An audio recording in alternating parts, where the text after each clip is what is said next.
What's up, bro? It's your boy, Mike Muse. Welcome to the Conversation of Mike Muse Show. I am so excited to be in conversation with my next two guests for so many different reasons. I don't think Joslyn knows why I'm really excited to be in conversation with her. We have a little bit of a mutual association, so I'm going to bring her into the conversation. But I've been talking about this absolute legend. Audience, as you know, I intersect politics and pop culture. You guys know that's my tagline. And, for me, sports is the biggest advocate of social conversation and social dialogue. At its core, the Mike Muse Show is funded on this foundation of sports. I've even done a couple of TED Talks on this idea of sports and culture and music really driving narrative and conversations. And so I've had the chance to talk about this individual very often, never thinking I would ever have the chance to actually have him on the Mike Muse Show. He's just one of those myths and legends that, is out there, but, you never think you have the chance to talk to. But without further ado, let me just bring him into conversation and stop acting like he's not right in front of me talking about him. The incredible activist and athlete and individual who transcends conversations and who has created and started, I was just saying not even created and started, but it's a bedrock of so many movements that we see today. Mr. Mahmoud Abdul Rauf. How are you, good sir? Oh, I'm doing wonderful. Thank you for having me. Yeah, I'm so glad to have you. And the incredible Mahmoud is here to talk about their new documentary called Stand. And the director of this incredible documentary is Lyons. You've done some work with the Academy and with the Gold program. Yes. And so I am a partner of the Academy. I co-created a film institute with Bettina Fisher. I'm sure you've probably done some work with Bettina. I love Bettina. Oh, yes, I love Bettina. Christine Simmons connected us. And I love Sean Christine. Finney and Bettina Love and Kendra. Sean. I love the Academy. Yes, I'm so grateful. They chose me as one of the women finalists last year. So it was a real honor. Congratulations to that. Thank I've you. done a lot of work with the Gold program, and Bettina and I created this summit for careers in films, really discussing that. So it's such an honor to talk to you. And, and to be in conversation with you. Mama, how do you you hear people talk about you with such excitement like myself, right? How do you see yourself in this space of activism and individuals who have been so transcended, at a time when this was not popular to take positions that you took? Wow, that's a good question, man. You know what? I'm always expressing to people that I'm just like, in essence, everybody else. I breathe the same air, have blood going through my veins. Obviously we have a job that makes us a little bit more visible than other people. So when we say something or do something, it's going to get more traction than the average person. But outside of that, man, I'm just trying to do what a lot of other people in their own way of doing, man. Just use my voice and use my body to try to bring about some change as best the best I can. But it's really nice, man, to hear people appreciate what you're trying to do. You're going to always have that friction, right?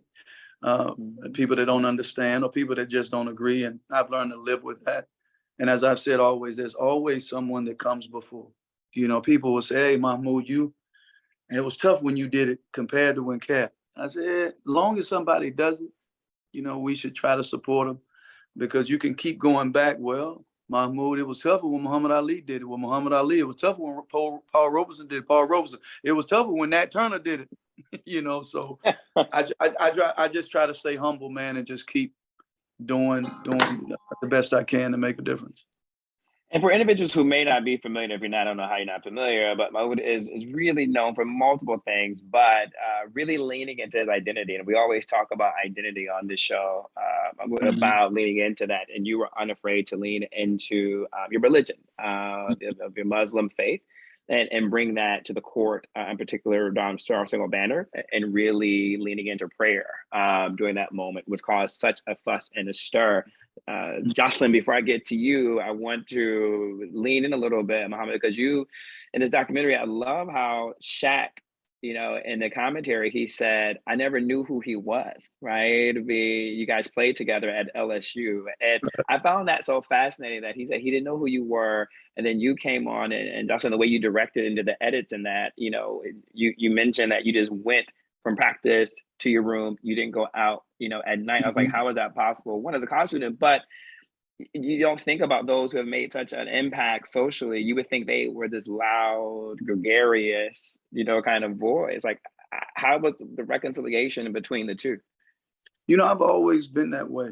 Even growing up, even though I was in the spotlight, man, my life is relatively simple.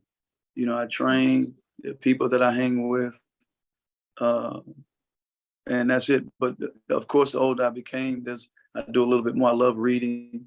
I love engaging people in conversation. So that was, in terms of the NBA, that was the majority of my career. But also I understand that in that environment, man, there's so many risks involved with having that visibility, having that wealth. So you have to be careful how you navigate. So I was always trying to be conscientious of that, throughout my career. But you said something earlier, you talked about identity. That's something that really began to hit home with me when I became a Muslim, because I began to read more, and you come across things that you've never heard, in particular who you are as a Black man and just the culture, and one of the, I think, worst crimes, man, is just not to teach people about their culture and who they are, because you become susceptible to someone else's interpretation of who you are, and they don't always have your best interest. And I told myself, I don't want to be that person. I'm not going to be that person. And before my life is over, before I retire from this world, I'm going to live and die with a free conscience and a free soul, whether people like it or not. And I would keep telling myself that day in and day out, to keep me strong, to keep me focused. You know what I mean? Because you got to talk to yourself sometimes. You got to tell yourself those stories that other people aren't telling you, to stay grounded, just to stay strong. I just want to say I'm just so excited to be in a conversation with you, man. It truly is an honor. And I just want to take good care of this conversation the way that Joslyn took care of this story. I want to talk to you, Joslyn, about your decision points, right? Because this documentary airs on Showtime. And Joslyn, documentaries can go either way for me sometimes, right? And what makes me not like documentaries is they throw the entire kitchen sink at you at one time, and they go from like cradle to grave. And I'm not knocking anyone or knocking any documentarian or people who love cradle to grave, because it is a personal choice. I do recognize that with art.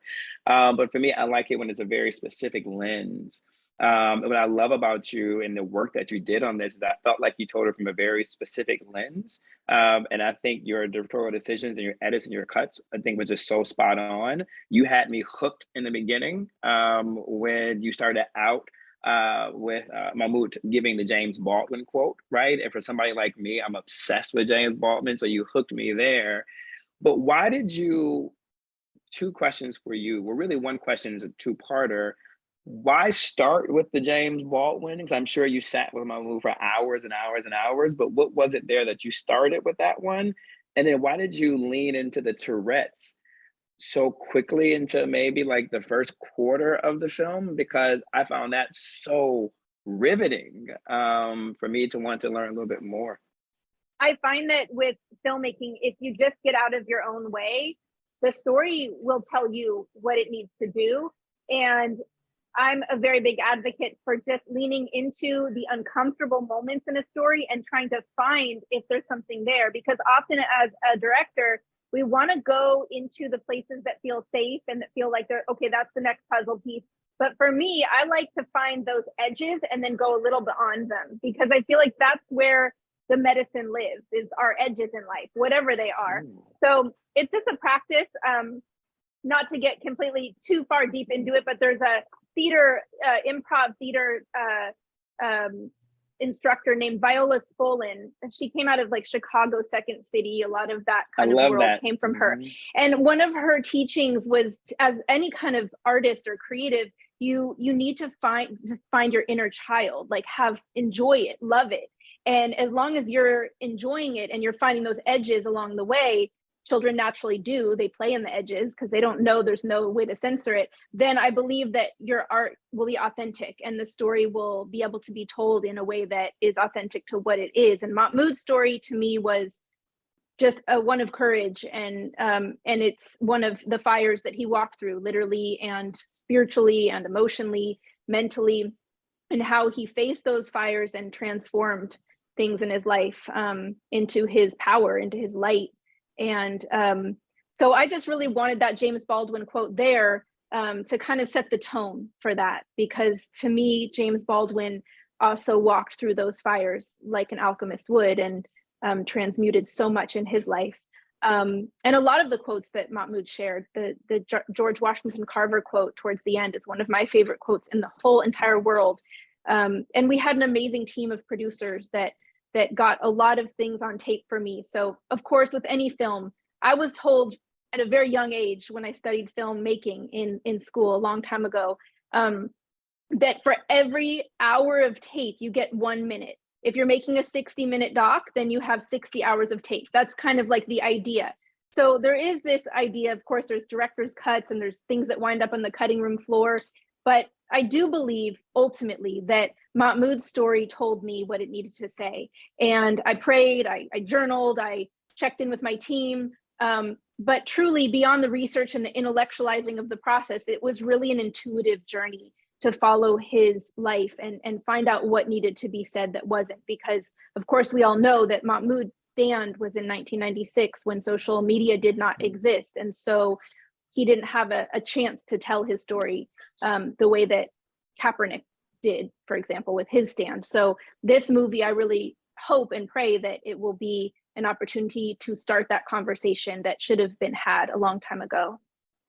I love the idea of fire and rage, and James Baldwin talks a lot about that. Mahmoud, he talks about, to be a conscious Negro in America is always be in a state of rage, right? And so, Joslyn, I think you did a really great job of really illustrating that too, even with your B-roll, with the use. And now you're talking, you did a lot of fire shots, right? In particular, like with the Ku Klux Klan, right? So it seems to be a part of that.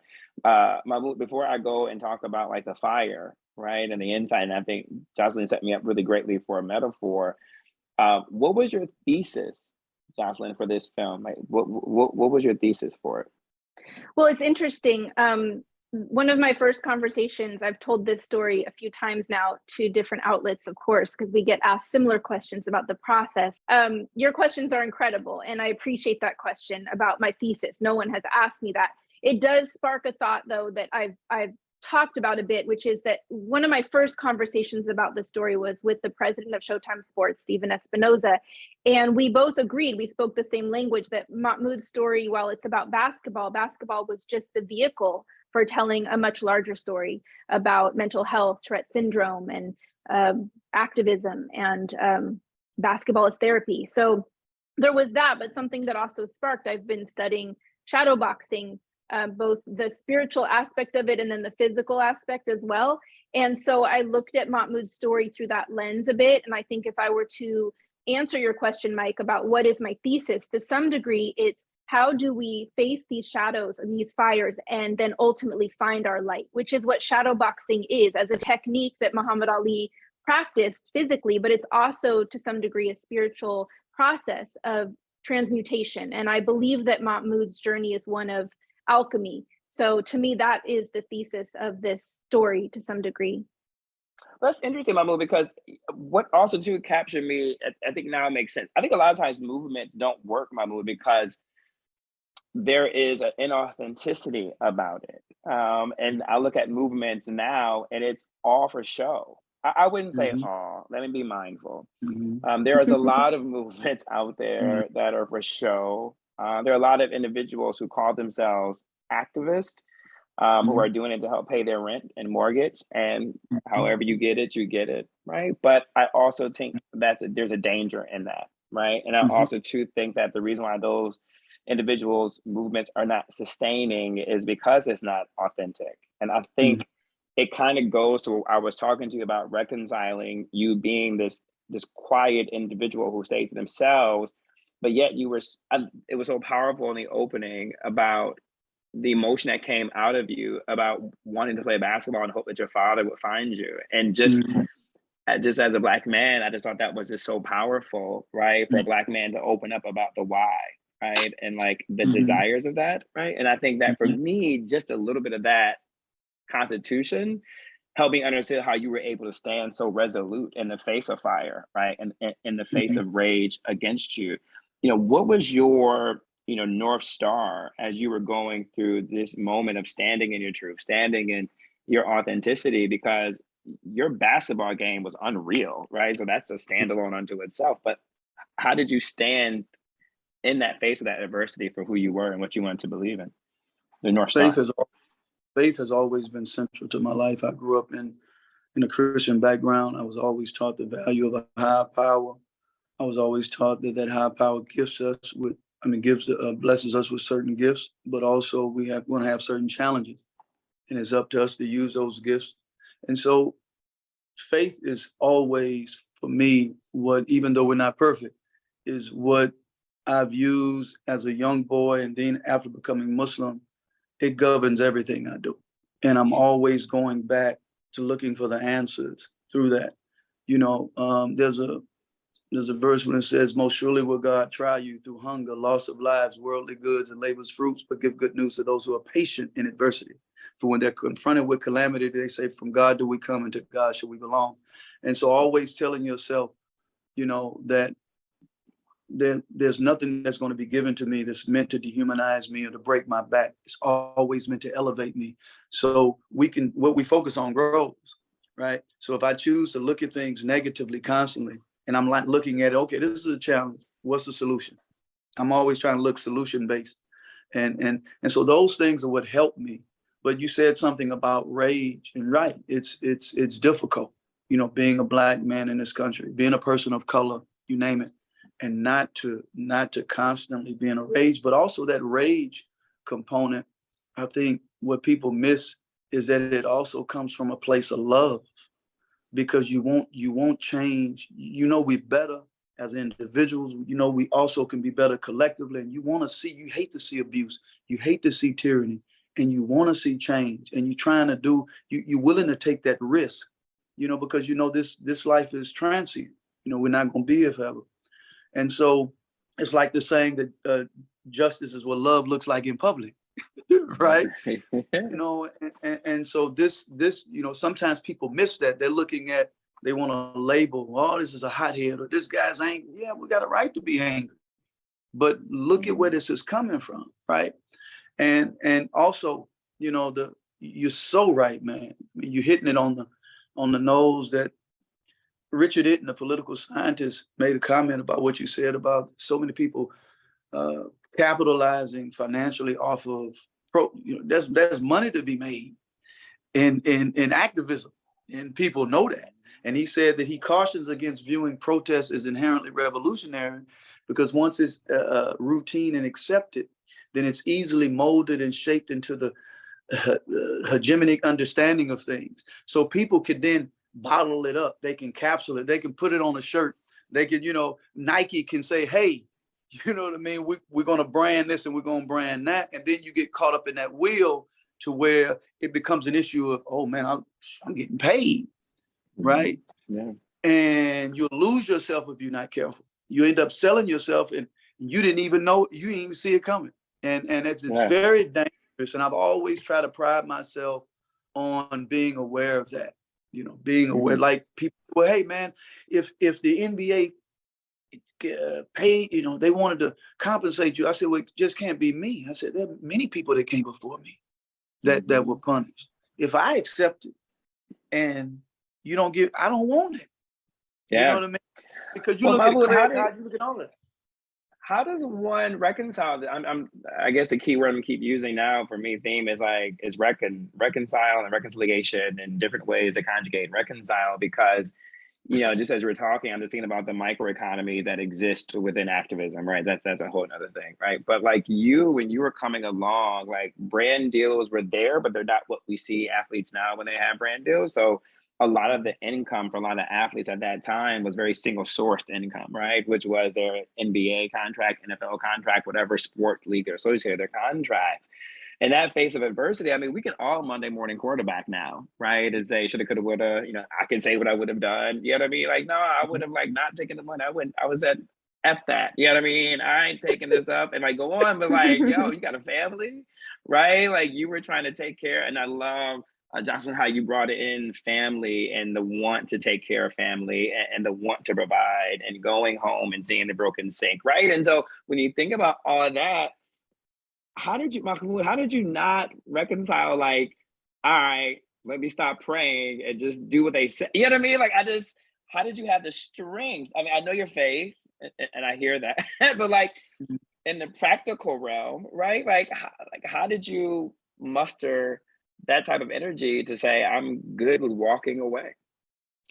You know, again, I'm always go to faith, but and not that I like, want to separate that from you, right? no, But no, I'm no, just no, like, no, no, no, no. But it governs, literally, it governs everything because, you know, there's a saying, man, that whatever God has for us, nobody can keep it from us, and whatever He don't want us to have, nobody can give it to us.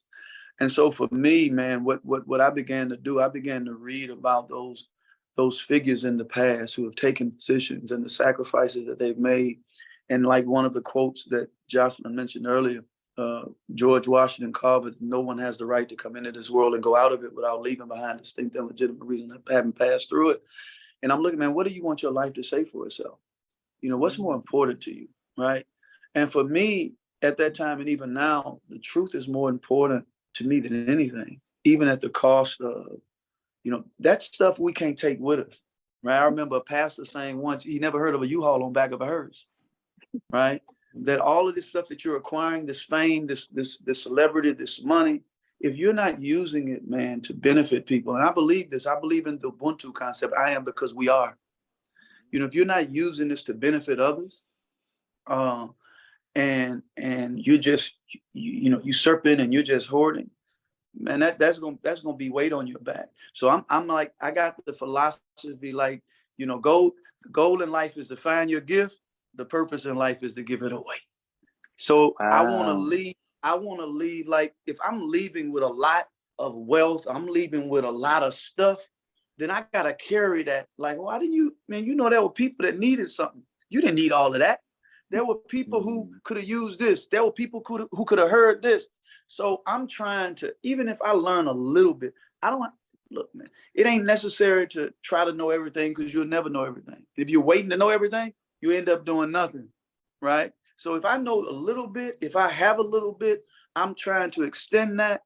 And that's just my philosophy, you know, whether information, you know, whether with money, I'm trying to just be of service, man. I'm just trying to be, and I believe in this. There's a saying that if you want to find yourself, lose yourself in the service of others. So I'm constantly searching for myself and trying to find myself, which is why I'm steady trying to just give. And like I say, and just be that vessel as much as I can. Jocelyn, I see why you picked this subject to be your thesis for a documentary, because Mahmoud, I just have tea with you all day and just sip and just talk and be conversation with you. But Jocelyn, what I want to go to you now, because I love the philosophy that he's addressing. And I think this is why what Mahmoud did is so strong and still lives on, because when you think about, if I want to give, I think nonprofits, and I'm not shading any other nonprofits, but I think nonprofits that really do well are the ones that have that drawdown, right? There's the one that this is only going to be around for 5 years. This is only going to be around for 8 years, and we're going to draw down our funds, right, until it's depleted because we want to get rid of it. Now, I know there's certain privilege that comes with that. I don't want to be, bring that into the space, right?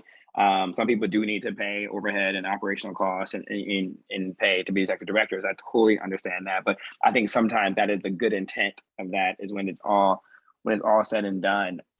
How do you put this in the space we're in right now, Jocelyn, of society, like this story, right?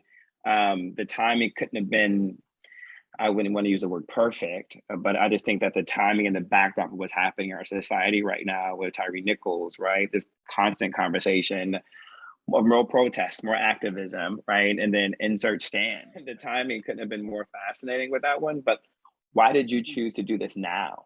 What did you hope with the purpose would serve? That's a great question, Mike. I really appreciate that question. I do actually believe that this project chose me, and I actually do believe that all the projects I work on, to some degree, choose me. I think that if I have this philosophy as a director, that if my antennas are clear and my vessel is clear, that I will get the download, and I'll be able to be a vessel, and I'll be able to download whatever that message is that I need to then put out visually. So this project, to some degree, I feel I was prepared for it. Mahmoud does a great job of referencing quotes and books. I wish I had as much knowledge, and I hope to one day, but there is a book called the Art of the War of Art, not the Art of War, and it talks about this kind of threshold that when you get to those places in your life that have resistance, you want to go the other way. When you feel the resistance, it feels like fear, it feels very hard to face it. But if you trust that that resistance is actually a signpost, that you're about to cross over into your genius zone, out of your comfort zone, out of your excellent zone, and go into what you're meant to do. And that every time you get to those thresholds, if you approach that resistance as actually a gift and a signpost, keep going, that's where your medicine will live, is right beyond that. To me, that's right now. And that's Mahmoud's story right now. And that was Mahmoud's story in 1996 as well. It's a very evergreen story, sadly, in some ways, because we still haven't been able to, as a society, find that yet. But I will say that I believe that one of the goals, and Mahmoud's story stands for this as well, is to find our light and shine it, and find those things that generate that light in our lives. And if this movie can do just that, be a bit of light, and help spark that light in others, then I feel like I've done part of my job. I think it's interesting that you can both use religion and spirituality as your guidepost, right? I think that is really interesting when a subject and a director can share like this, this symbiotic relationship and being like equally yoked when it comes to centering and your grounding, perspective. You mentioned this project chose you, right? And I'm just digging your background, this minimalistic style, right? Like this relationship with the trees, the plants, they kind of behind you. How did it choose you? It's funny you mentioned these plants, because I once heard a quote, not to compete with Mahmoud's amazing quotes, but I have one more quote. That plants or trees are conscious of the books they become. And I really love that, because I believe that to some degree there's a higher self in all of us, that hopefully we are conscious of what we're creating in our lives. And I think that the project chose me. I think our energy attracts to us what is meant for us. What's for you will find you. It's Mahmoud said this earlier, but it's that, if something's for you, it's going to find you. And if it's not, it's going to let go of you. You don't even have to ask for it to let go of it. But I believe that there is alignment. And this movie, this story, Mahmoud's journey, there was a lot of alignment. I converted to Islam in 2003, so I could relate to his conversion to Islam. I didn't see my dad or know my dad until I was 20 years old. When I made my first documentary, I knew him, but he never really came around. And one of my goals was to be so successful as a director that he would pay attention to me. And he showed up, not for any birthdays in my life or anything like that, but he showed up at my movie premiere for my first documentary and was like, "That's my daughter." And I was like, wow, it worked. So I could relate to that in Mahmoud's story as well. And I think that for me, when I say a project chose me, I believe that if I'm tuned to the right things, then I will be able to see what is for me. And I really believed when I came across this story that it was something that was going to be a great gift for me to be able to help tell his story. I love that. I can talk with the two of you all day. I cannot keep you, but Mahmoud, before I end, I am curious about the story for you. This, speaking of trees, let me shoot my shot with a quote, right? Since we're talking about trees. Who's gonna win? Who's gonna win the quote battle today? Go to shoot this shot. They always say that sometimes you may plant a tree that you may not be able to enjoy the shade of it, you know, when it's all said and done. I think for you, you plant it, and I think you had the opportunity to see this, to sit underneath the shade. I'm curious, do you think that you're sitting underneath the shade right now? And what do you hope is to come for other athletes or who come behind you? Oh man, well, you know what? I can talk to you also because you ask some very good questions that make you think, and I appreciate that. I'm not comfortable enough right now to be able to say that I'm sitting under shade. You know, I remember reading something in Randall Robinson's book, I think, Quitting America, and I can't remember the guy, but it's a leader in one of the Caribbean islands, and his whole thing was, and they created a statue of him, but they said if one person in the city, and some people would have looked at this, oh, he's going to the extremes, but I get it. He said he walked. If one person didn't have transportation, he walked where he went. If one person didn't have water, he didn't have water. Until everybody had that, right? That he would live according to the lowest, right? Because I think there's a saying that we're only as good as the least from among us. So when we have still so many major problems, I don't have the luxury to sit back, you know, and pat myself on the back. There's so much work to be done. And I really don't think that I'll be able to ever, before I leave here, and I'm not being a pessimist, but we'll always have these issues, and that I'll be able to bask underneath the sun of the shade before I leave this earth. I love that. I think that's a good place to leave our audience. Audience, listen, tune in to Stand. You will not be disappointed for what you're about to watch. If you have any idea what this conversation is like, wait till you watch the entire documentary. I just thank you both for bringing your gifts, for being exactly who you are in this design moment and designated moment, and really leaning into your identity of spirituality and religion, and let it be a North Star for you, and also to guide others. So I don't even know you guys, but I love you both, and it's been a complete honor. I love you too, Mike. You're amazing. Thank you so much. That was a beautiful Until next interview. time. All right. Bye-bye, guys. Peace.